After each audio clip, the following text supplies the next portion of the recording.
एक महत्त्वाची बातमी येते नवी दिल्लीतून। ही बातमी आहे केंद्रीय परिवहन मंत्री नितीन गडकरी यांना पुन्हा एकदा म्हणजे तिसऱ्यांदा जीवे मरण्याची धमकी आली आहे। दिल्लीतील निवासस्थानी फोन आला आणि ही धमकी देण्यात आली आहे। दिल्ली पोलीस या सगळ्या प्रकरणाची चौकशी करतायत। महत्त्वाची ही घटना आहे। दिल्लीतल्या निवासस्थानी नितीन गडकरींना जीवे मरण्याची धमकी देणारा फोन आलेला आहे। तिसऱ्यांदा त्यांना जीवे मरण्याची धमकी देण्यात आलेली आहे। दिल्ली पोलीस पुन्हा एकदा कामाला लागलेले आहेत, चौकशी करतायत। हा फोन कुठून आला, काय आला, त्यांच्या घरी हा फोन आलेला आहे। तिसऱ्यांदा नितीन गडकरींना धमकी देण्याचा फोन आलेला आहे। दिल्लीतल्या त्यांच्या निवासस्थानी हा फोन करून त्यांना धमकी देण्यात आली आहे। त्यामुळे दिल्ली पोलिसांकडून अधिक तपास सुरू झालेला आहे।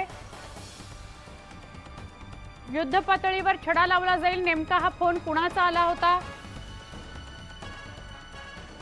गंभीर बाब यासाठी कारण सलग तिसऱ्यांदा नितीन गडकरींना जीवे मारण्याची धमकी देणारा कॉल आलाय। नवी दिल्लीतून ही महत्त्वाची बातमी आहे।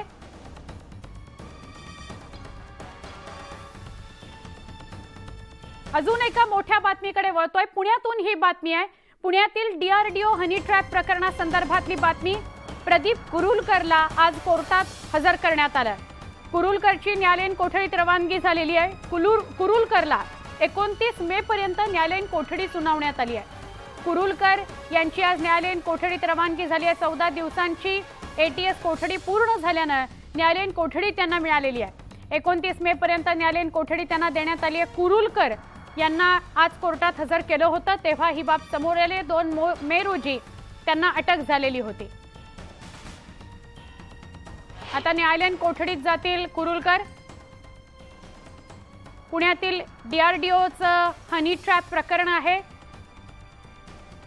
महत्त्वाचे विषय, महत्त्वाची कागदपत्र लीक केल्याचा आरोप आहे त्यांच्यावर।